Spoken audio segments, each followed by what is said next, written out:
Hello, I am Day 9, and this is Steal This Build number 2, MorroW's ZvP, Baneling and Infestor play, with drops. In the Steal This Build series, we look at amazingly sweet strategies and make it so that you can lift them directly and plop them down into your own play. We break the discussion into 3 categories: guiding principles, opening, and deviation. Guiding principles, the one I love to focus on the most, are the pillars of your play, the foundational themes and ideas.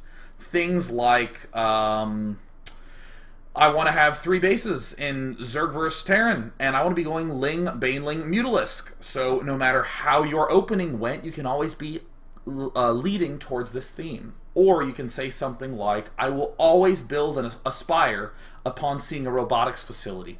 Something like this. That doesn't really have a direct timing associated with it. It's not like at 50 food build aspire, but it's something like you build a response around a particular game state that frequently pops up.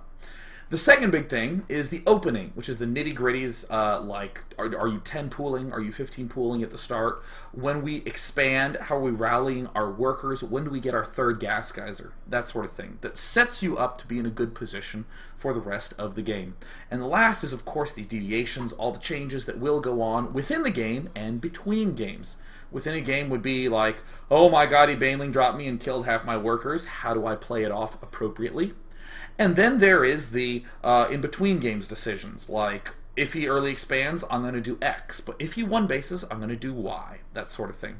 With MorroW's Baneling Infestor play, it is a very, very cool style that utilizes units that you would not traditionally think would be that strong against Protoss, in particular, Zerglings and Banelings. Why would you think Banelings wouldn't be good? Well, so many of the threats in the late game for Protoss are armored. Stalkers, Colossus, Void Rays, these kinds of things. Banelings, are they really that good against them? Incidentally, yes, they're quite good. Once any army gets to a reasonably sized number, Banelings just become good by virtue of their splash damage. And Zerglings, again, might seem a little weak due to force fields and how powerful Zealots are, but combined with the upgrades and in large numbers, Zerglings are going to be magnificent. So just to briefly describe the play, what we're going to see MorroW do is he's going to be getting an expansion relatively quickly, going to be getting a lot of upgrades. In fact, almost all his gas are going to go to upgrades. +1 attack, +1 armor, a layer, drop, overlord speed, and virtually all his minerals are going to be going to drones and gas. Drones and Zerglings. There we go. And MorroW's going to be doing some really cool expansion timings. Now, one thing that I want to note that's going to be quite difficult to create this style, one of the real struggles that I know MorroW went through, because it's the struggle that all Zergs go through in any build. When do I begin making my mass units? What do I mean by that? In Zerg, there are power units and mass units. These are terms that I made up myself. And a power unit is something that is generally very cheap on larva, like a Mutalisk, costs a lot of minerals and gas, but only costs 1 larva. Mutalisk are power unit. You get like 12 Mutalisk, and suddenly Terran's on the back foot. Holy crap, he needs to defend, he can't really attack. And then you can spend the rest of your larva on drones. Or if you get like 5 roaches early on, wow, that Terran really can't put any pressure on you with Hellions or Marines. Now you can go to building drones again. It's this stepping stone unit. The mass units, like Zerglings, or in the late game, lots of roaches, these are units that are kind of hard to know when to start building them. Because almost always, you want to be making a lot of drones to get your economy up. And if you build too many massing units early on, you can get in a very awkward position, where you'll hold off a push, but then you won't have any economy for the later. And if you start building them way too late, then they just attack and kill you. It's the one thing that makes Zerg very, very difficult to play, and we're going to see MorroW do a very cool job of it. So now we have a good sense of the basic structure of his play, a lot of Zerglings, then transitioning into Baneling drops and eventually Infestors. And we want to be very, very, very watchful of when those Zerglings begin to get built. Let's go ahead and get started. We are watching round 5 of the open bracket from MLG. I actually casted these games with DJ Wheat. His opponent is FXO Slog. Both players undefeated at this point. Let's go to the MorroW cam, because Zerg, I think, most changes their play based upon what they see at the front. And Terrans and Protoss are most limited once they begin doing an opening. Like, I mean, if you see a gate, like a gate and a core, immediately there's like 10 openings you can just cross right off the list. And if you see, you know, like 3 zealots and 3 sentries at the front of his base, relatively late, there's a bunch of other openings that you can just immediately cross off. So we see Morrow going for a 14 pool. He's sending out a drone scout actually quite early. We're not going to talk too much about this drone scout until it does reach the opponent's base, but note the timing of when it does get there. That's the other important thing. We see 2 drones get sent by Morrow. By the way, Morrow's pretty fast. Woo, 300s. So he is sending 2 drones. Notice he sends them just a little bit early. Not drastically early, but just a pinch early so we can begin nibbling away. Now this is deviation time. We've already talked about the basics of the opening. I want to be building a pool, and the obvious next step is that we wanted to be building an expansion. How is Morrow going to deal with this? He's just pulling his drones off right away. We're seeing him not begin building any Zerglings right off the bat. First, he just lets this Overlord finish. First, he builds his Queen. And then he gets his gas geyser down. This is a pretty typical response when you get your expansion blocked. Idra does this quite frequently. Now, I want to note the timing of this drone arriving here. Notice that it arrives before a Zealot would have been able to block it, before anything else really would have been able to block it, on a 3-player map. It got here around the 3-minute mark. So now what we're going to see Morrow do is just begin to spot for this second gas timing, and he's just patrolling back and forth. Again, when we see a second gas timing at this, we immediately begin to cross off some other builds, like some very aggressive 4 warp gates. We can just cross right on off. But this still leaves most options open. So the Zerglings do end up arriving, killing off the probe. We get our expansion down. 3 guys into the gas. Let's see what Morrow does next. So, will he begin to get his Queen early on? It looks like he will be building lots and lots and lots of drones. Now, the map is test bug, and he is taking these Zerglings to kill destructible debris that block a Xel'Naga watchtower, but I don't really care about that because Morrow's style is going to work on any map. It's not essential that you overthink these Zerglings. Oh, I need them to kill off this watchtower rock, because you really just are going to want to make 4 Zerglings like that in every circumstance. So now we're seeing Morrow do himself a second larval vomit. Interesting to note, no second Queen has yet been constructed. We went for Zergling speed, now we're building our drones, and we had this late hatch. You'll notice that it's still about, it's about 50 seconds from being complete. A Queen takes 50 seconds to build. So now would be a wise time to begin Queen construction of a second Queen. But important to note that just in terms of the way the resources end up lining up, Morrow has not started a second Queen yet, and actually technically could not have before this point. There's the second Queen going down relatively late. So what I would note at this point in time is that in terms of guiding principles logic, we do want 2 Queens up pretty fast, so that way we can just be getting a lot of larvae out really quickly. We want speed out kind of fast, because obviously Zerglings with speed are one of those essential linchpin strategies. But what we're seeing here is that it is okay not to rush for the second Queen. Very often you'll see a player go, oh, I need that second Queen really fast. And then when they get their hatch blocked, they're like, oh, now my production's totally in the toilet. I need my Queen even super duper faster than before. And I'm like, get your voice out of those high octaves. You're irritating dogs. What we're seeing here is that from Morrow, who's a very, very good player, and as we're going to see, this game is going to play out wildly in his favor, it is okay not to get that Queen out that quickly. Nifty-tastic, snip-snap, happy, happening, etc. And is transferring drones. Interesting thing to note, but I don't think it is that significant. A lot of people will just rally their second hatch there. I haven't done a lot of studying as to necessarily what's better or worse, but either way, Morrow now has the Zergling planted outside the front, has the rest of his Zergling still killing these destructible rocks, my god. On other maps, a great use of these Zerglings would be to scout around where you would genuinely suspect that he would hide some buildings. Scout around here for pylons. Scout around these edges for pylons. Take a freaking probe and scout around your base for pylons. We see that Morrow cleverly plants an Overlord there. Cleverly plants another Overlord outside the front. We've got to start reading the front of our opponent's base. Thus far, what have we seen? Just drones out of Morrow. Just drones. So we're going to keep an eye on this food count. Just drones thus far. Is there another queen coming up? At around 40 food. Now, a lot of people love the Spanishiwa style, which is only drones and queens until around 40 food, and then you take all 4 gas at once.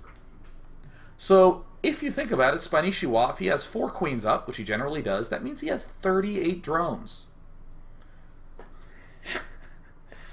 I'm going to try it again, because I just did a math raffle. If Spanishiwa has 8 queens, Spanishiwa has 4 queens, it's a total of 8 food. And if he's at 40 food when he takes all those geysers, that means he has 32 drones. I did it! 32 drones! That was so hard! That was difficult. Alright, let's pop on back. Alright, cool. But what we're noticing is that we're seeing a lot more drones that are going to be coming out of Morrow, and he is not going to be taking these gas geysers very early.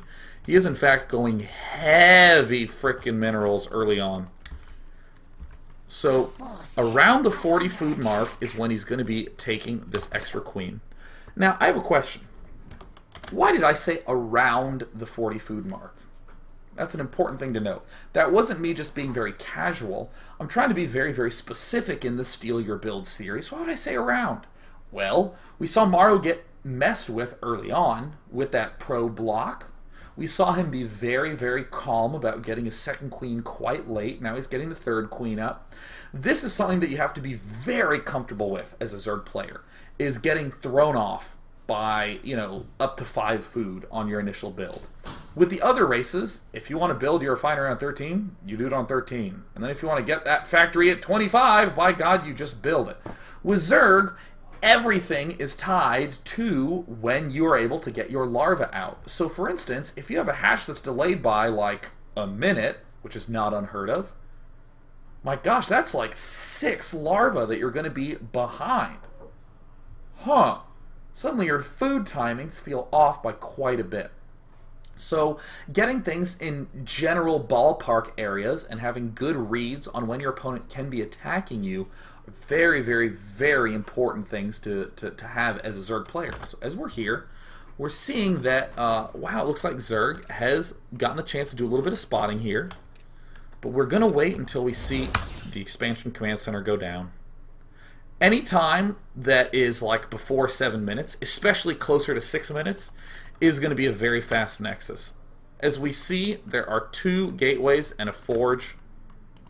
And then this Nexus, this is a pretty typically timed Nexus. 6:15 if he's very, very bold. You know, someone like OGS MC. But basically, if we are Morrow, we are reading that our opponent is going for a relatively early expand and a relatively low gateway count. Metamorphosis complete. So we just now have Zergling speed. We're seeing our Zergling. Yep, look at Morrow doing very, very good scouting. Oh, look at this. Everywhere that he can. Absolutely everywhere. Very important, very important. Are we mining any gas? Yes, now that we're getting close to 50, we put guys into gas. And here's where we're going to start seeing some very cool play come out of Morrow. So he's still making virtually nothing but drones. Virtually nothing but drones. And what does he do now that he's finally beginning to make something other than drones? An evolution chamber!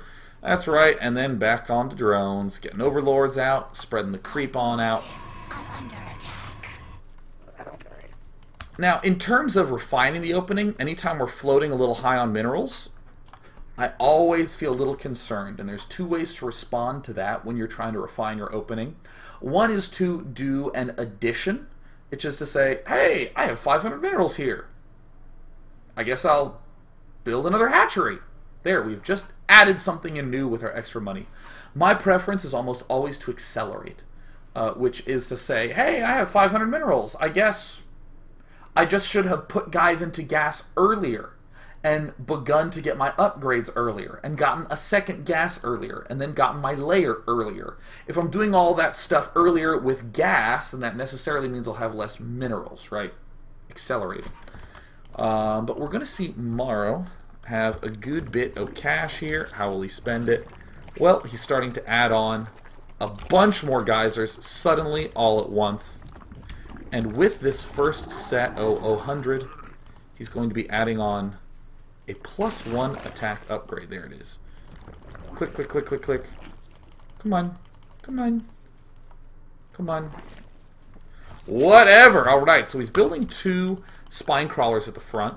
This is a fairly important timing, I think, to build down, because around 8 minutes and 30 seconds to 8 minutes 30 seconds to 9 minutes, that's generally when a lot of 5-gate pushes move out.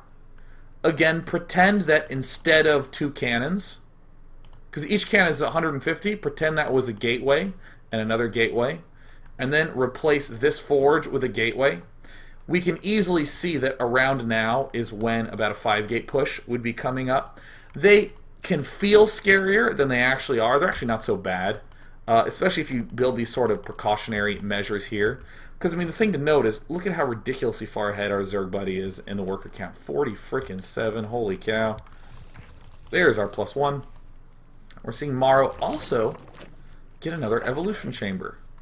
We're going to see his gas stay quite low, even though he builds virtually no units with gas. Another essential component to this build, remember that queen that we built around 40? Look at her. She's spreading creep tumors every 25 energy she gets. So what we're doing is we're going to be going add larva, add creep tumor. Continuing to press, trying to poke, trying to get a good count of what's going on. Layer cropping up, and let's still note, only drones! Wow! Look at this, only drones. Look at the unit counting station, 51, and we're adding 10 more. It's going to be 61 total. But I actually will tell you that with these 2 spine crawlers, we're going to be quite safe. This is an extraordinarily uncomfortable moment to be in as a Zerg player, typically, because of the fact that we're not making any units. But now look, we're spending gas on +1 carapace. We're beginning to get a Baneling nest as our layer is getting produced. We are having no fear. I will note one thing right now. Here's a deviation that we want to do. If we poked up here and we saw not that many sentries, I mean, when you poke up there, I mean, come on, it's like a ton of sentries, right? A lot of gas is gone. But if I went there and saw like 3 or 4 sentries, I'm going to start worrying about Dark Templar. I'm going to start worrying about air. So a big thing that you'll see a lot of players do when there's a low sentry count is build another spore crawler here. Do that. Do that, definitely. In fact, part of me always prefers to build a Baneling nest in some constricting fashion up in the front, just due to the fact that those Dark Templar, I don't want them to weasel their way in. Sneaky, snarky mofos.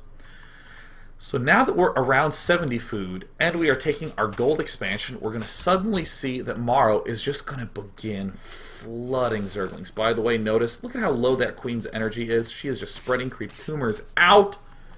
Here comes a flood of the mass units. We haven't seen any real note of Protoss aggression. We've just seen some gateways get built. We've seen a bunch of sentries.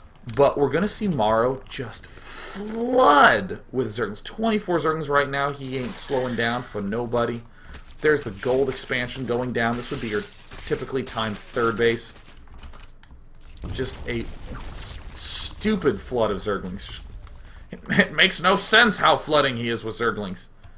Now notice, here's 14 Banelings getting made. I am not a fan of this. I dislike this play by Morrow. I think it is more correct to build, to get our upgrades going, to get this +2 started. And then if we have Zerglings here and we see a push coming, we can always emergency Banelings. I mean, Banelings take 20 seconds to build. It's not that big of a deal. But we're seeing our Zerg buddy Morrow get ridiculously high on his money. And again, this is a part where you do either acceleration. I'm trying to wonder where that extra money just went to. We either want to do acceleration or adding something in. See this hatch that went down? That's adding something in. Anytime you add in anything to your build, ask if you could have done it earlier on. Like for instance, at this moment, we have 300 to add the hatch. We have 300 to add the hatch. We had 300 to add the hatch. We have 300 to add the hatch. We have 300 to add the hatch. Oops, there we're going down. So okay, so up to this point, no, it looks like we were building this hatchery first. Okay, when's the first time we could have built the hatchery? We still have about a minute before we get back to where we were before. Ooh, right when our layer... Okay, now we have enough to build a hatch. We have enough to build a hatch. We have enough to build a hatch. We have enough to build a hatch.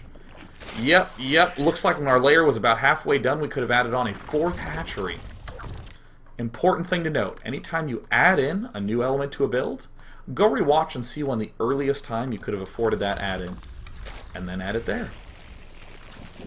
So still note, as MorroW's adding in all these extra things, he's going to be getting the drop and the speed. See, here's the Banelings where I was just like, yeah, I don't know if we should have built those, blah, blah, blah. Acceleration, do other things. Yep, still only freaking Zerglings. And you'll note that this is not a bad time to make only Zerglings. Look, he has 58 drones. He powered so hard at the start. And still note, only units that have cost gas are these 14 Banelings. This is not that much gas. I think it's 325 gas, is that right? That's like 100, 100, 100, 350. Damn! I should have played more Monopoly as a child. But, we can get this plus upgrade. I mean, MorroW's a little bit behind on it, but, you know, what are you going to do in a tournament? I mean, it's not like MorroW could have played perfectly, and then when he doesn't, I'm like, God, MorroW's going to do a daily on you, you dork. Ugh. But still, I want you to note that very little gas is being spent on anything except for upgrades. Drop, speed just finished. Now we're going to get our plus ups. Notice that's going to suck us dry of gas. It's 150 gas. There's 225 gas. It's, you know, it's a lot of gas. 375 gas!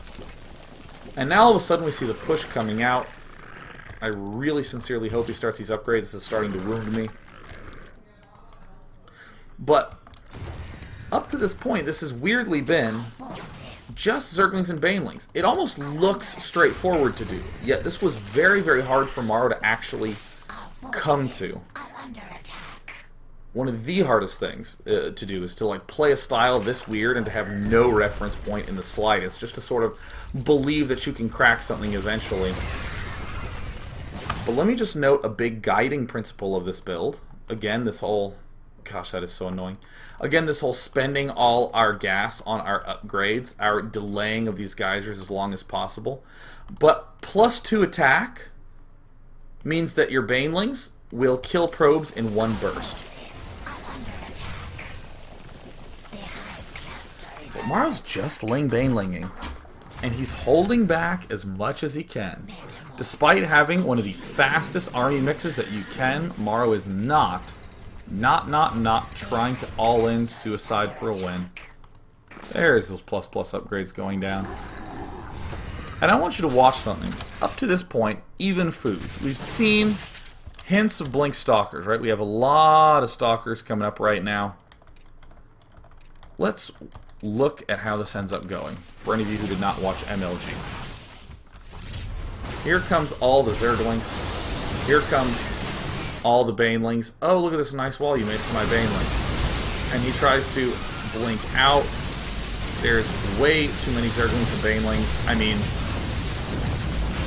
this is just catastrophic for Protoss. 52 to 109. Look at the Unity County Station. I mean, it's rare that you end up in a situation that one-sided. And here's a really important set of things to note. What is great about a Zergling Baneling army is that your units are so fast. If at any point you're like, ugh, I don't know if I can take that, you will always be able to back away. If you had a lot of Hydras, for instance, you would not have that luxury. If you had a lot of Roaches without speed, you would not have that luxury. If at any point your opponent tries to run away, you have the faster units. He does not have that luxury. In a sense, this is why many argue that it's generally okay to overproduce when you have that outrageous speed advantage. It's fine to have a couple more Zerglings than you ordinarily would have. So, because again, you can always run away, and if he tries to run away, he never will be able to. So just speeding things right along.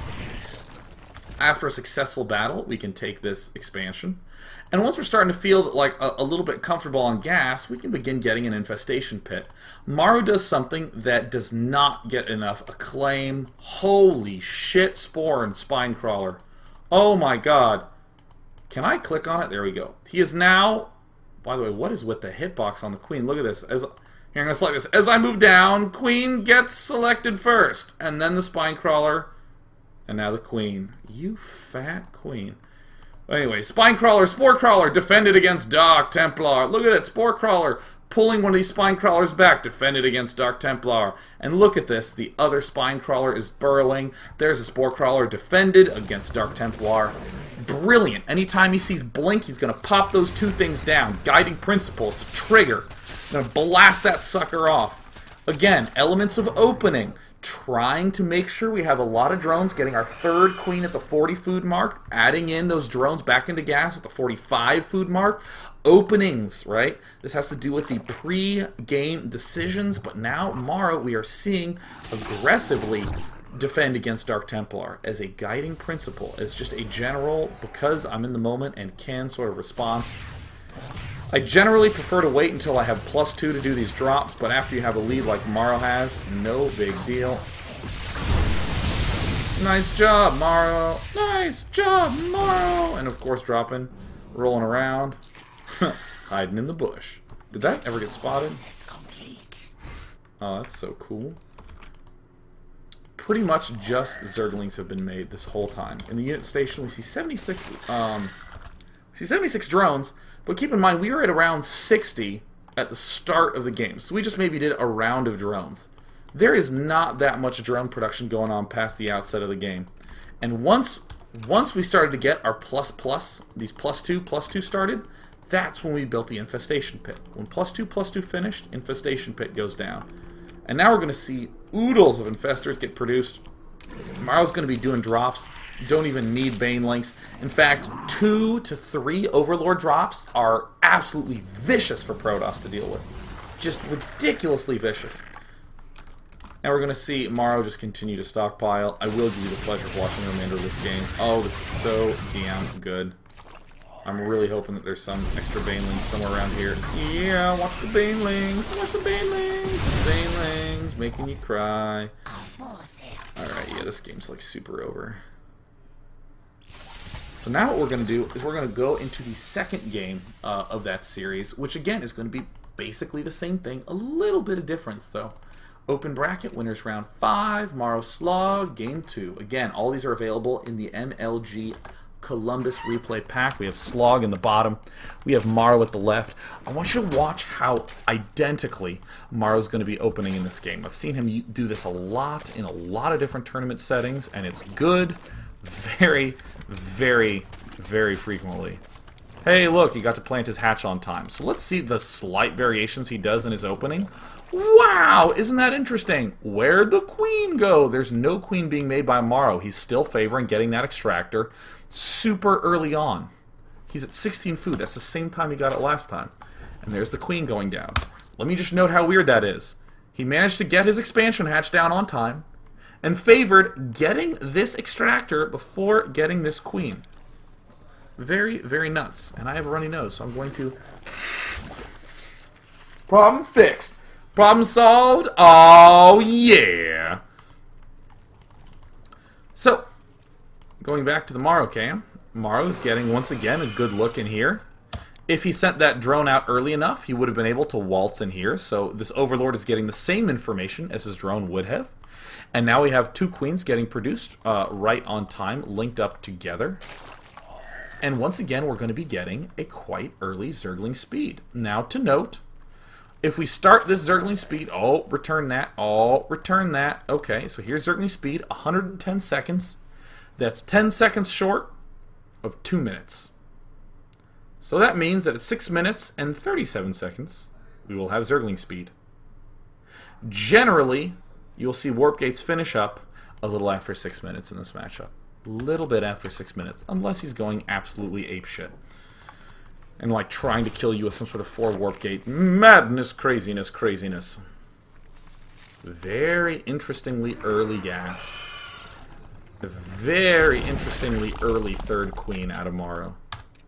In the previous game, this queen was coming out at around 40 food.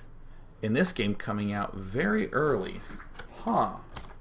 I'm actually quite curious about that. That's actually... I actually don't have a good reasoning for that. This is the best I can do. Perhaps Morrow always wanted to get that 3rd queen up that early. Perhaps that was his plan from the get-go. Kind of similar to how Morrow went pool and then wants to build the hatch, but in the first game his hatch got blocked. He wanted to get the hatch early from the get-go. So, probably Morrow.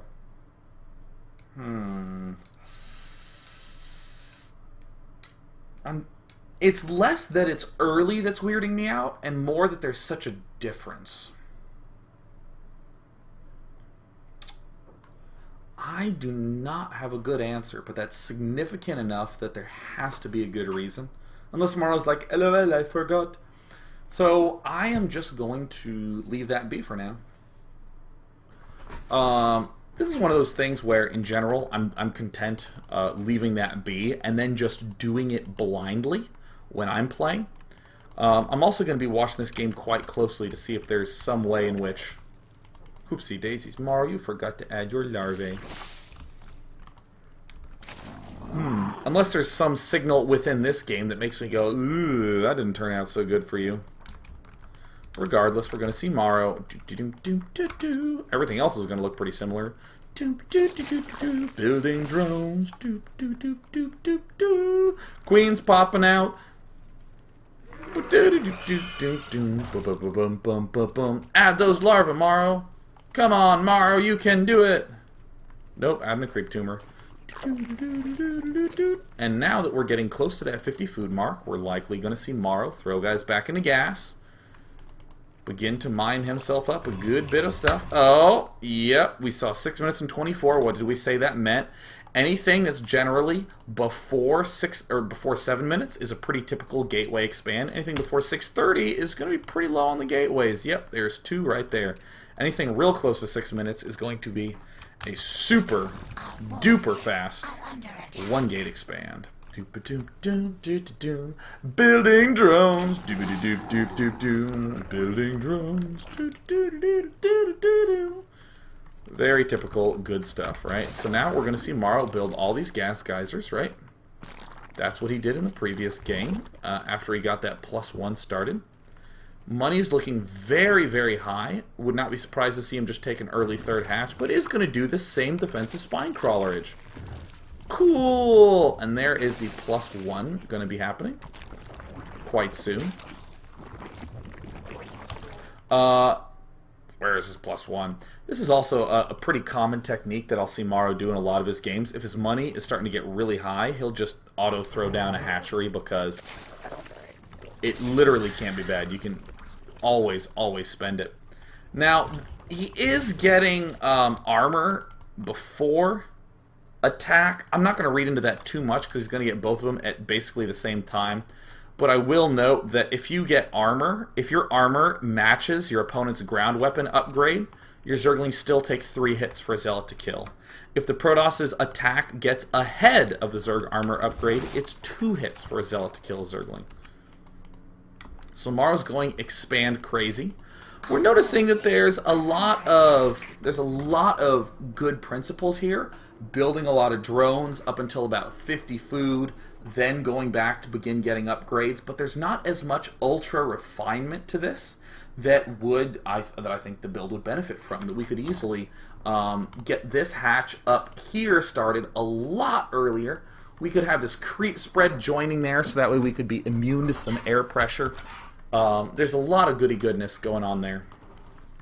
Would love to see that +1 carapace go down. Yeah, but we're going to note that it's going to be essentially the same. Once we hit maybe 65, yeah, actually, we're just going to get a few more drones, and then we're once again going to go hog wild with the Zergling production. Baneling Nest getting built when the layer is half done. Adding in more spine crawlers. Great. Oh, hey, look at this. Morrow actually built a spore crawler. It looks like he didn't see as many sentries, was likely fearful of some sort of Dark Templar play. And then when we see this hatch get finished, we're going to see a very typical all the air upgrades. There's the drones going on over. Infestation pit. This is... I'm not as concerned with that. I'd prefer to see it after the 2 upgrades just for consistency's sake, but Morrow's getting them at almost the same time in all circumstances.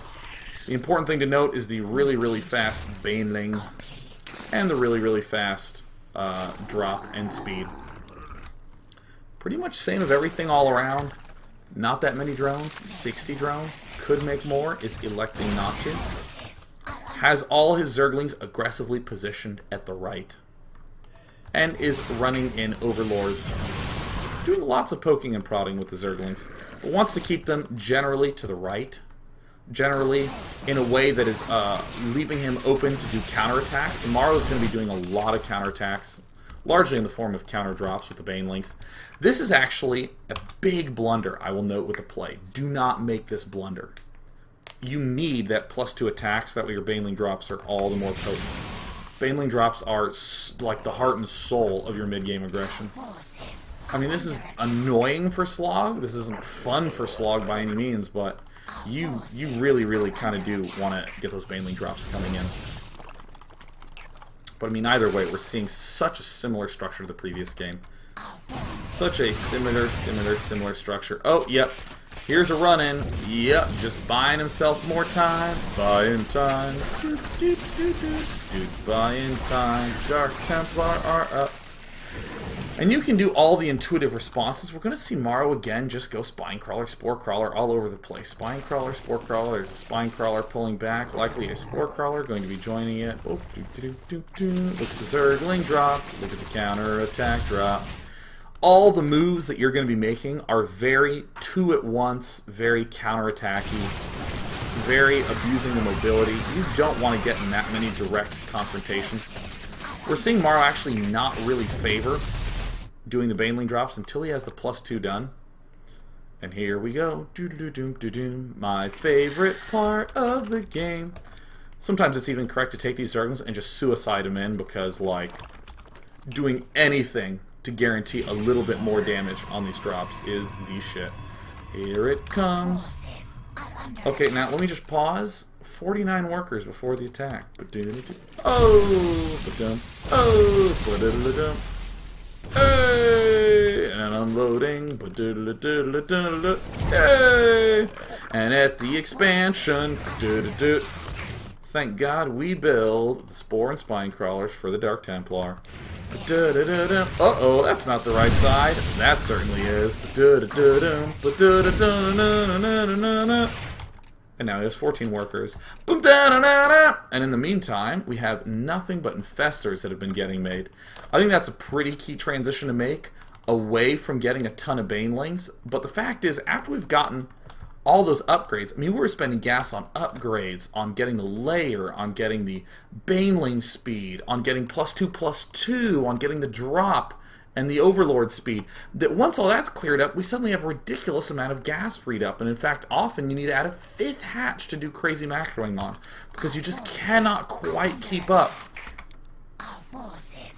We're seeing Morrow do the best he can, and an admirable job at that. I will give you the pleasure of watching at this point. I'll tell you that when Marks and I were observing this game, we were just going like, oh my gosh, battle, battle, battle. Oh, look, more expos going up. Oh, more drops going on. Oh, more counterattacks going on. Does he actually kill this stuff off? And then this is the moment, like only here, that I actually move over, and everyone was just like, ah, like freaking out and screaming. So you can see that you're basically doing as much counterattacking and counter-aggression as you can. And whenever he tries to move out, you can always pull back. Again, this is one of the advantages of having such a fast army. So it's, as it turns out, a relatively simple style to steal. It's quite simple. I mean, the timings would be nearly impossible to discover. Because again, if you're Morrow, you kind of just have to have faith that Zergling Baneling drops are gonna be good. And he's like practicing with Naniwa and Bishu and like really good players, and it's going to be very, very tough. So I have a huge admiration for Morrow in that he actually took the time to work this out, because we're seeing it's fairly easy to steal. I mean, I was able to work very, very well with it in like 3 or 4 attempts. And we're still noticing that there are some refinements that could go on in the opening, but those very simple orderings of when we begin to get drones, when we stop making drones and begin massing Zerglings, which tends to be around 60 food, that we're building those 2 spine crawlers early for defense, that we're getting our upgrades before our lair, all those contribute to a ridiculously powerful mid-game. So definitely steal that build, and Zerg players, good luck. Protoss players, I am so sorry. I'm so sorry. Continue to tune in for more episodes of Steal This Build. By the way, my name's Day9.